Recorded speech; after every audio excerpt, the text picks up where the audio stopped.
కంచగచ్చిబౌలి భూముల వ్యవహారం హైకోర్టుకు చేరింది.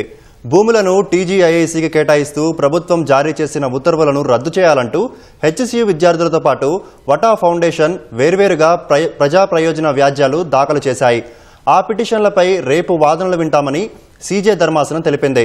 పర్యావరణ పరిరక్షణ కోసం కృషి చేస్తున్న వటా ఫౌండేషన్ గత నెల 20న ప్రజా ప్రయోజన వ్యాజ్యం దాఖలు చేయగా అదే రోజు విచారణ జరిగింది. కంచగచ్చిబౌలిలోని 400 ఎకరాల్లో ప్రకృతి పరంగా జీవ వైవిధ్య పర్యావరణం ఉందని పిటిషనర్ తరపు న్యాయవాది కోర్టుకు తెలిపారు. ఎన్నో రకాల అరుదైన పక్షులతో పాటు జింకలు, వన్యప్రాణులు, mushroom rocks, buffalo, peacock lakes ఉన్నాయని తెలిపారు. ప్రభుత్వం ఆ భూమిని టీజీఐఐసీకి అప్పగిస్తూ గతేడాది జూన్లో జారీ చేసిన జీవోను రద్దు చేయాలని వాదించారు. అప్పటి వరకు ఆ జీవోపై స్టే విధించాలని కోరారు. వాదనలు విన్న సీజే ధర్మాసనం తదుపరి విచారణను 7కి వాయిదా వేసింది. ప్రతివాదులైన ప్రభుత్వం టీజీఐఐసీకి నోటీసులు జారీ చేస్తూ 10 రోజుల్లో కౌంటర్ దాఖలు చేయాలని ఆదేశించింది. ఇటీవలే కంచగచ్చిబౌలి భూముల్లో చదును చేసే పనులు కొనసాగుతుండగా విద్యార్థి సంఘాలు ఆందోళన చేపడుతున్నాయి.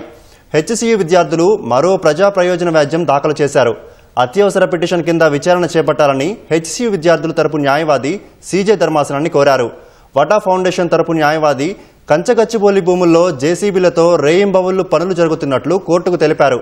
వటా ఫౌండేషన్ దాఖలు చేసిన ప్రజా ప్రయోజన వ్యాజ్యాన్ని సంఘటనా స్థలంలో జరుగుతున్న పనులను దృష్టిలో పెట్టుకుని విచారణ చేపట్టాలని కోరారు. ఈ పిటిషన్లపై బుధవారం వాదనలు వింటామని హైకోర్టు తెలిపింది.